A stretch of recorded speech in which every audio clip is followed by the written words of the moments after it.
ارشاد فرمایا اے محبوب آپ اپنا حبیب اللہ ہونا بتلائیے تاکہ پتہ چلے کلیم وہ ہے کہ جو کوہ طور پر تشریف لائیں تو اللہ سے ہم کلام ہو، حبیب وہ ہے کہ جو کعبہ کوثر او ادنا کے مقام پر پہنچے اللہ تبارک و تعالی اپنا قرب بھی بخشے، اپنی برکت بھی بخشے، اپنے کلام سے بھی سبحان اللہ۔ اور محبوب دوسرا یہ بھی فرما دے کہ میں فاتح ہوں تاکہ کسی کے باب میں گمان میں نہ رہے کہ اول النبیین ہونا پتہ نہیں حضور کا شرف ہے یا نہیں۔ با اعتبار عالم ارواح سب سے پہلی نبوت حضور صلی اللہ علیہ وسلم کی روح مبارک کو عطا فرمائی گئی۔ ساتھ ہی فرمایا محبوب ان کو فرما دے کہ میں خاتم بھی ہوں، اب میرے بعد آنے والا اگر کوئی شخص میرے بعد پیدا ہو کر نبوت کا دعویٰ کرے گا وہ کذاب تو ہو سکتا ہے، نبی کسی صورت نہیں ہو سکتا۔ اس سے آگے کی بات نا وہ بڑی اہم ہے، میں اس کی ایک مثال دیتا ہوں۔ شاہ صاحب قبلہ اگر ایک بات ارشاد فرما دے اور محفل مکمل ہو جائے، اس کے بعد توجہ سے سنیے گا، شاہ صاحب قبلہ ایک بات فرما دیں، اپنی تقریر مکمل فرما دیں اور اس کے بعد محفل مکمل ہو جائے، اس کے بعد غفران بھائی اٹھ جائیں یا عثمان بھائی یا سرور بھائی اٹھ جائیں اور وہ کہیں جی ایک منٹ ٹھہرنا میری ذرا ایک گھر اور سننا، اور وہ آخر میں آ کے ایک بات اور کریں تو وہ بات لوگوں کے دلوں میں بیٹھ جائے اور جاتے ہوئے یہ بھی کہیں کہ یہ بات یاد رکھنا۔ تو تقریر تو اپنی جگہ پہ رہی لیکن اس بات کی اہمیت پھر بڑھ جاتی ہے۔ یار کوئی گل ہے بھی ایسی ہے کہ سرور صاحب نے بات کرنی یا حافظ صاحب نے نقابت کے بعد بھی کوئی بات کرنی تھی، تقریر تو ہو چکی بیان ہی اپنے لفظوں میں اسی مثال کے ساتھ مسجد اقصیٰ کی اس محفل کا انداز آپ کے سامنے عرض کرنے لگا ہوں۔ بیان ہی سیدنا ابراہیم خلیل اللہ علیہ السلام حضور صلی اللہ علیہ وسلم کے خطاب کے بعد اٹھے، حالانکہ پہلے خطاب فرما چکے تھے، حضرت ابراہیم اس محفل میں پہلے خطاب فرما چکے ہیں۔ حضور نے جب اپنا خطاب مکمل فرمایا سیدنا ابراہیم علیہ السلام اٹھے، فرمانے لگے، میں اس کو اپنی پنجابی زبان میں عرض کرتا ہوں، ایک منٹ ٹھہرنا میری گل سننا۔ سٹیج پر واپس تشریف لائے، سرکار دو عالم صلی اللہ علیہ وسلم کی موجودگی میں انبیاء کرام علیہ السلام سے فرمانے لگے کہ یہ باتیں سنی ہے نا آپ نے، کون سی؟ کہ اللہ نے مجھے فاتح بنایا، اللہ نے مجھے خاتم بنایا، یہ باتیں سنی ہیں آپ نے؟ انبیاء فرمانے لگے ہاں سنی ہے۔ سیدنا ابراہیم نے فرمایا اور ایک گل غور مار سن لینا، وَبِهَذَا فُضِّلَ عَلَيْكُمْ مُحَمَّدٌ صلی اللہ علیہ وسلم، یہی وہ بات ہے کہ جس کی وجہ سے تم سب پر نبی صلی اللہ علیہ وسلم کو فضیلت عطا فرمائی کہ آپ علیہ الصلوۃ والتسلیم کا ختمی مرتبت ہونا، اول النبیین ہونا، آخر النبیین ہونا، زبان خلیل اللہ علیہ السلام نے استفساراً خطاب محمد الرسول اللہ صلی اللہ علیہ وسلم کے بعد انبیاء سے دوبارہ فرمایا کہ یہ جو بات آپ نے سنی ہے وَبِهَذَا فُضِّلَ عَلَيْكُمْ مُحَمَّدٌ صلی اللہ علیہ وسلم، اسی بات کی وجہ سے نبی کریم صلی اللہ علیہ وسلم کو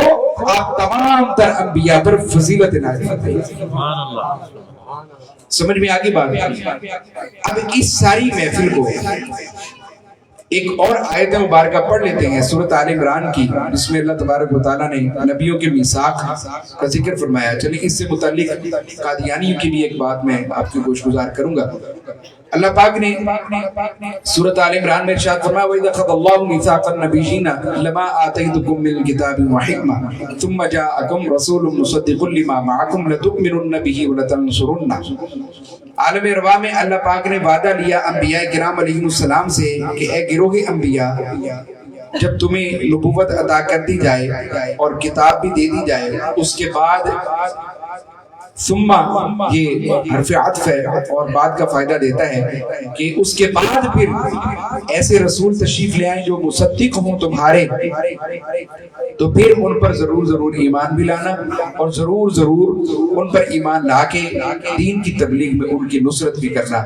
تمام مفسرین کرام کا اس پر اجماع بھی ہے، اور صحابہ کرام رضوان اللہ تعالی علیہ مجمعین سے جو اس آیت کی تفسیر بیان کی جاتی ہے اس میں یہ ہے کہ رسول مصدق، اس سے مراد نبی رحمت سرور دو عالم صلی اللہ علیہ وسلم کی ذات بابرکات ہیں، اور آپ کے معاملے میں یہ آیت مبارکہ نص ہے۔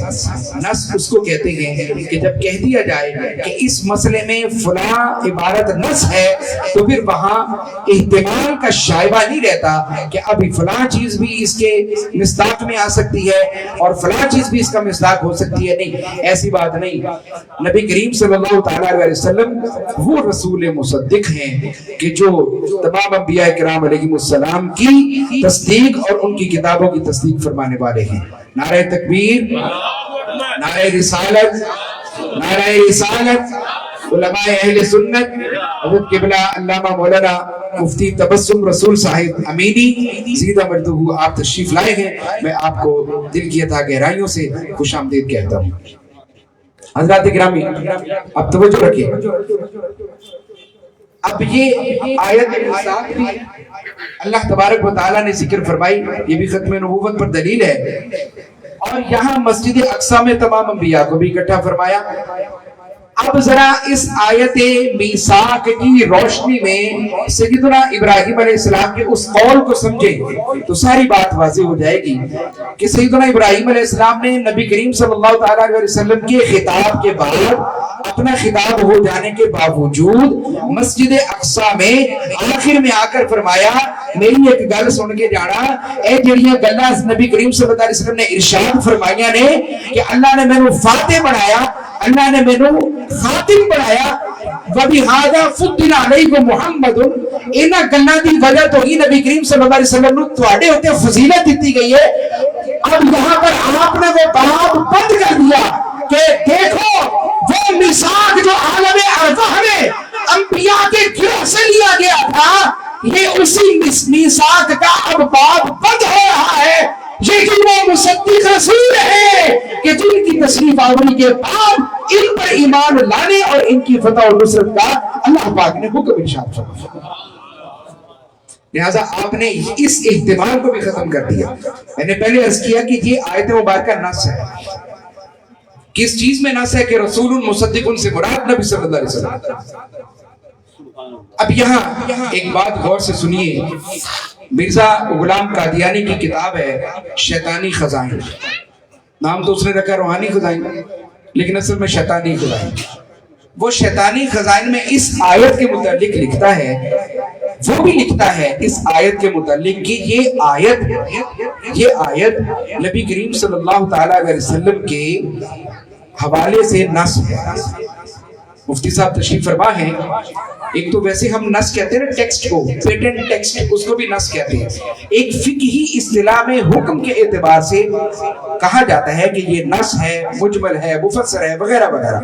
تو جب یہ چیز طے پا جائے کہ یہ عبارت فلاں چیز کے معاملے میں نص ہے تو وہ پھر نص صریح ہوا کرتی ہے، اس میں کسی قسم کے متشابہ حکم کو کوئی دخل نہیں ہوتا کہ اب یہ محکم نہیں ہے، یہ متشابہ ہوگی وغیرہ وغیرہ، نہیں، وہ نص ہوا کرتی ہے اس حکم میں، اور اس کے علاوہ کسی اور حکم پر اس کا اطلاق نہیں ہوتا، نہ اس حکم میں کوئی اور چیز مصداق ہونے کے اعتبار سے نص کے ان الفاظ میں مانن شامل ہوتی ہے۔ اب یہ ٹیکنیکل چیز ہے۔ اب مرزا نے بھی یہ بات لکھی کہ یہ اس آیت میں رسول مصدق سے مراد نبی کریم صلی اللہ علیہ وسلم کا ہونا یہ نص ہے، لیکن اس کے بعد ایک جھٹ مارتا ہے،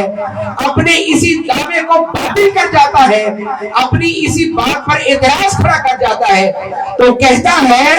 کہ ہر بعد میں آنے والا نبی پچھلے نبی کا مصدق ہے، اور جس کا وہ مصدق ہے وہ نبی اس کی امت میں شامل ہے۔ بات میری توجہ سے سنیں، یہ بات ختم نبوت کا ایک سبق یاد کریں رد قادیانیت کے اعتبار سے۔ اب وہ کہتا ہے کہ اللہ پاک نے جو ارشاد فرمایا تھا گروہ انبیاء سے کہ جب تمہیں نبوت مل جائے، کتاب مل جائے، پھر نبی تشریف لے آئیں، رسول تشریف لے آئیں، میں نے پھر فرمایا کہ ثم جاءکم، میں نے عرض کیا ہے کہ ثم کا معنی کیا ہوتا ہے، اور یہ ترقی کے فائدہ کے لیے آیا کرتا ہے. تو ثم مطلب اب جو بعد میں آنے والا کام ہے یہ پہلے سے بعد میں ہی آئے گا، اس میں کوئی احتمال نہیں کہ پہلا بعد میں آئے یا بعد والا کام پہلے آئے، نہیں. ثم جاءکم رسول مصدق، پھر وہ نبی وہ رسول تشریف لے آئے کہ جو مصدق ہو، تصدیق کرنے والے ہو تمہاری نبوت کی بھی، تمہاری کتابوں کی بھی. تو پھر تم پر لازم ہے کہ ان پر ایمان لانا، ان کی نصرت کرنا. تو مرزا کہتا ہے کہ یہاں رسول مصدق سے مراد نبی صلی اللہ علیہ وسلم کی ذات بابرکات ہیں، آپ کی ذات میں یہ آیت نص ہے. اس کے بعد کہتا ہے کہ نہیں، یہاں رسول سے مراد ہر بعد میں آنے والا رسول ہو سکتا ہے جو کہ پچھلے رسول کی تصدیق کرے، اور جس کی وہ تصدیق کرے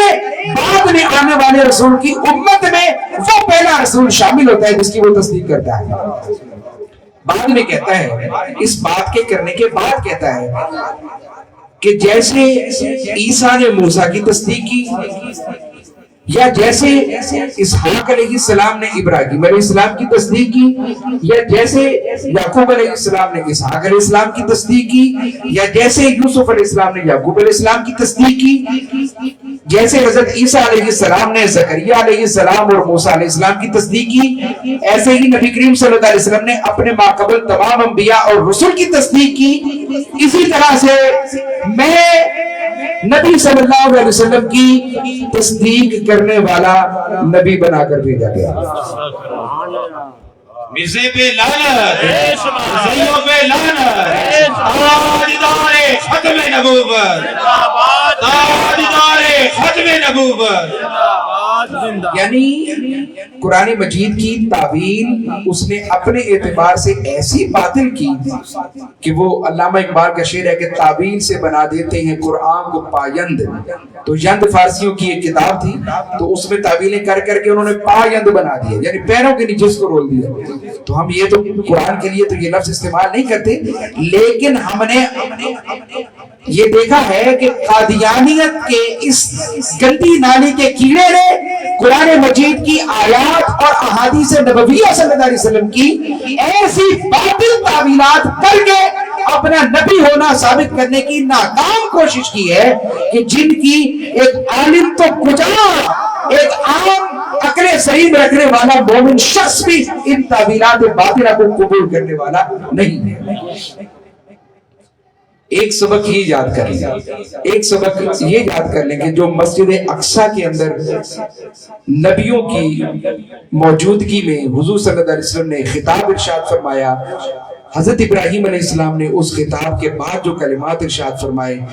چونکہ وہ خصوصی کلمات ہیں، خصوصی کلمات پر ہی موضوع سلیکٹ ہوا کرتا ہے، تو میں اپنے وجدان سے آپ دوستوں کی بارگاہ میں یہ عرض کروں گا کہ مسجد اقصیٰ میں وہ جو محفل سجی تھی جس میں امامت انبیاء کی حضور نے فرمائی تھی اور خطاب دیگر انبیاء نے بھی فرمائے، حضور نے بھی خصوصی خطاب فرمایا، اس محفل کا ایک ہی ٹائٹل ہے اور وہ ہے تاجدار ختم نبوت صلی اللہ علیہ وسلم. اور حضرت سیدنا ابراہیم علیہ السلام نے اس بات پر مہر ثبت فرما دی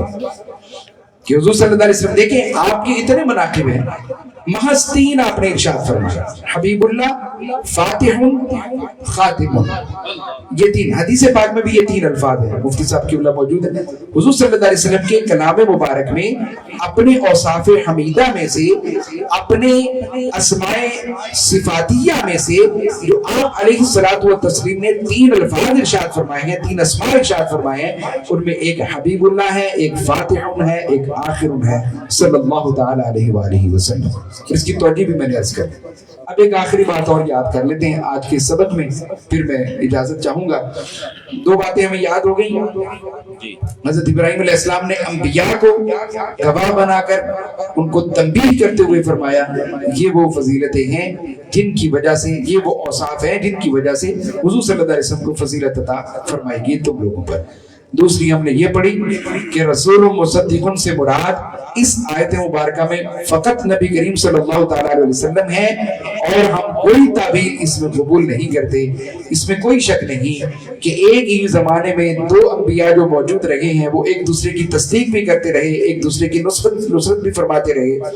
جیسے سیدنا لوط علیہ السلام سیدنا ابراہیم علیہ السلام ایک زمانے میں رہے، سیدنا موسیٰ علیہ السلام سیدنا ہارون علیہ السلام ایک زمانے میں رہے، سیدنا یحییٰ علیہ السلام سیدنا عیسیٰ علیہ السلام ایک زمانے میں رہے، سیدنا یعقوب علیہ السلام سیدنا یوسف علیہ السلام ان کا زمانہ بھی ایک عرصہ ان کا بھی اکٹھا رہا۔ اس کے بعد سیدنا شعیب علیہ السلام سیدنا موسیٰ علیہ السلام بھی ان کا بھی ایک عرصہ اکٹھا رہا۔ تو حضرت موسیٰ کے ساتھ تو شعیب علیہ السلام بھی رہے جو آپ کے سسر ہیں، حضرت موسیٰ کے ساتھ ہارون علیہ السلام بھی رہے جو آپ کے بڑے بھائی ہیں۔ تو انبیاء ایک زمانے میں دو انبیاء موجود رہے ہیں، ایک دوسرے کی نصرت اور مدد کرتے رہے ہیں، لیکن یہاں رسول مصدقن سے مراد فقط نبی کریم صلی اللہ علیہ وسلم کی ذات بابرکات ہیں۔ قادیانیت کے اس دجل سے ہمیشہ باز رہیے گا۔ یہ میں بات اس بنا پہ کر رہا ہوں کہ اس بات کے اوپر پچھلے دنوں میں انگلینڈ کے اندر قادیانیوں کے مربی سے رضی الدین اس کا نام ہے، اس سے باقاعدہ عالم اسلام کے علماء کا مناظرہ ہوا جو کہ تقریباً 3 گھنٹے جاری رہا، اور اس مناظرے میں یہ ساری باتیں وہ کرتا رہا۔ پھر بعد میں روحانی خزائن میں سے جب دیکھا گیا تو اس کے مختلف مقامات پر یہ بات اپنی جگہ موجود ہے کہ وہ رسول المصدقن سے مراد اپنی ذات لیتا ہے، ساتھ یہ بھی کہتا ہے، آج تک ہم نے یہ پڑھا تھا کہ وہ کہتا ہے میں امتی نبی ہوں۔ یہ بات یاد رکھیں، آج تک ہم نے یہ پڑھا تھا کہ وہ کہتا ہے میں امتی نبی ہوں۔ آج کا یہ سبق یاد کریں کہ وہ کہتا ہے رسول المصدقن سے مراد اب یہ ہے کہ میں ہوں جو نبی صلی اللہ علیہ وسلم کی تصدیق کرنے والا ہوں۔ جو تصدیق کرنے والا ہوتا ہے، جس کی تصدیق کرتا ہے، وہ جس کی تصدیق کی جاتی ہے وہ کرنے والے کا امتی ہوتا ہے۔ اس اعتبار سے گویا مرزا یہ کہہ رہا ہے کہ میں نبی صلی اللہ علیہ وسلم کا امتی نہیں بلکہ اب تصدیق کرنے والے کے اعتبار سے میں امام ہوں، اور علی رضی اللہ نبی صلی اللہ علیہ وسلم میرے امتی ہے۔ ٹھیک ہے، اب اگر کوئی کہنا کہ امتی نبی نہیں جی ہمارے مرزا صاحب تو امتی نبی کہتے ہیں، امتی نبی کدھر رہ گئے؟ جب وہ کہتا ہے کہ میں روحانی طور پہ نبی صلی اللہ علیہ وسلم سے علیہ باللہ نقل کفر نباشت کہ میں روحانی طور پہ اشد اور اقوا ہوں نبی صلی اللہ علیہ وسلم سے، اور پھر کہے کہ اس آیت میں رسول المصدقن سے مراد بھی میں ہوں، تو پھر کہاں امتی نبی والی باتیں رہ جاتی ہیں؟ تو سیدھی بات کر رہا ہے کہ میں وہ نبی ہوں کہ علیہ باللہ نبی صلی اللہ علیہ وسلم جس کی امت میں شامل ہے۔ تو یہاں تک کی باتیں انہوں نے کی ہیں، تو پھر بھی اس کے بعد ہم کوئی ان کے لیے دل میں نرم گوشہ رکھیں۔ ہاں اتنا ضرور ہے کہ اس کے جو فالوور ہیں اب ان کی ہدایت کے لیے دعا ضرور کریں گے، اپنا پیغام ان تک ضرور پہنچائیں گے کہ بھائی اس طرح کے دجل فریب اور جھوٹ اور کس بیانی کے بعد بھی تم اس کو نعوذ باللہ نبی کہتے ہو اور پھر اس کی تعلیمات کو اسی طرح مانتے ہو۔ تو میرے بھائیوں یہ باتیں یاد رکھیے گا۔ ایک اور اس کا جھوٹ میں بیان کر کے پھر اجازت چاہوں گا۔ سیدنا عیسیٰ علیہ السلام کے حوالے سے اس نے ایک جھوٹ بیان کیا، وہ یہ کہ 120 سال کی عمر میں حضرت عیسیٰ علیہ السلام کشمیر میں وصال فرمایا انہوں نے، یعنی جب حضرت عیسیٰ کی عمر 120 تھی، ٹھیک ہے، حضور صلی اللہ علیہ وسلم کی جو ولادت باسعادت ہے وہ 572 عیسوی میں ہے یا 571 عیسوی میں ہے، یعنی حضور صلی اللہ علیہ وسلم کی ولادت باسعادت کے وقت میں حضرت عیسیٰ علیہ السلام کو آسمان پر تشریف لے کے جاتے ہوئے 571 سال گزر چکے ہیں، یعنی 571 سال پہلے آپ آسمانوں پر تشریف لے جا چکے ہیں۔ اچھا اب مرزا یہ کہتا ہے کہ اچھا جب آپ تشریف لے گئے تو آپ کی عمر مبارک میں 32 سے 40 سال کے درمیان مختلف روایات سے احتیاطاً 32 سے 40 کے درمیان ہم کہہ دیتے ہیں 40 سال عمر مبارک تھی آپ کی جب آپ آسمانوں پر گئے۔ مرزا کلیم کرتا ہے، مرزا اور یہودی ان دونوں کا عقیدہ ایک ہے حضرت عیسیٰ کے معاملے میں، دونوں کہتے ہیں کہ حضرت عیسیٰ وصال فرما گئے۔ مرزا بھی یہی کہتا ہے، یہودی بھی یہی کہتے ہیں، اسی لیے تل ابیب سے صدائیں آتی ہیں ان کے ناموں کی، بہت کچھ ملتا جلتا ہے، پتہ چلتا ہے کہاں سے یہ بوٹا پھلا پھولا ہے۔ تو مرزا نے یہ کہا کہ جی 120 سال کی عمر میں حضرت عیسیٰ علیہ السلام وصال فرمائے ہیں اور کشمیر میں ان کی قبر مبارک ہے. ایک قبر واقعی کشمیر میں یہ مرزائیوں نے اس کو حضرت عیسیٰ علیہ السلام کی قبر ڈکلیئر کر کے اس کو سائنٹیفکلی ثابت کرنے کی بھی ناکام کوشش کی ہے کہ یہ قبر ان کی ہے، حالانکہ وہ نصیر الدین صاحب کو گزرے ان کی قبر ہے. تو ہمارا یہ سوال ہے قادیانیت سے کہ 571 برس کا وہ جو وقت گزرا حضرت عیسیٰ علیہ السلام کے بعد کا، اس وقت میں کشمیر کے مقام کی نشاندہی کیسے ہوئی؟ اور کیا اتنا پرانا یہ خطہ ہے، مان لیتے ہیں کہ ہے، تو پھر یہاں تک آنے کے اسباب حضرت عیسیٰ علیہ السلام کے وہ کیا تھے؟ کیا آپ اسی علاقے کی طرف نبی بنا کر بھیجے گئے؟ قرآن تو کہتا ہے کہ حضرت عیسیٰ علیہ السلام نے سورۃ الصف میں حضرت عیسیٰ علیہ السلام نے ارشاد فرمایا کہ بنی اسرائیل میں تمہاری طرف نبی بنا کر بھیجا گیا ہوں. تو ایک سوال ہوا تھا حضور صلی اللہ علیہ وسلم سے کہ بنی اسرائیل کی آباد کاری مصر میں کیسے ہوئی؟ تو اللہ پاک نے اس کے جواب میں پوری سورۃ یوسف نازل فرمائی کہ کون بنی اسرائیلی تھی جو پہلے یہاں پر تشریف لائے، کیسے تشریف لائے. سیدنا یوسف علیہ السلام بنی اسرائیل میں سے پہلے ہیں جو مصر میں تشریف لائے، کیسے تشریف لائے؟ یہ سوال کے جواب میں اللہ پاک نے سورۃ یوسف نازل فرمائی. اب یہ بھی ثابت کرنا ہوگا کہ بنی اسرائیل کسی وقت میں کشمیر میں بھی رہے ہیں. پھر یہ بھی ثابت کرنا ہوگا کہ حضرت عیسیٰ علیہ السلام تاریخی اعتبار سے کہ یہاں بنی اسرائیل کو آ کے تبلیغ کرتے رہے، کیونکہ قرآن مجید کی تو نصیحت ہی ہے کہ حضرت عیسیٰ علیہ السلام بنی اسرائیل کی طرف نبی بن کر آئے. اب حضرت عیسیٰ یہاں آئے کیسے، پہنچے کیسے، وصال کیسے ہوا، قبر کہاں ہے؟ یہ وہ سوالات ہیں جو آج بھی قادیانیت کے اوپر قرض ہیں. اللہ تبارک و تعالی ہمیں دین حق، دین مبین کی سمجھ نصیب فرمائے، اسی پر ہمارا خاتمہ فرمائے. وآخر دعوانا الحمدللہ رب العالمین.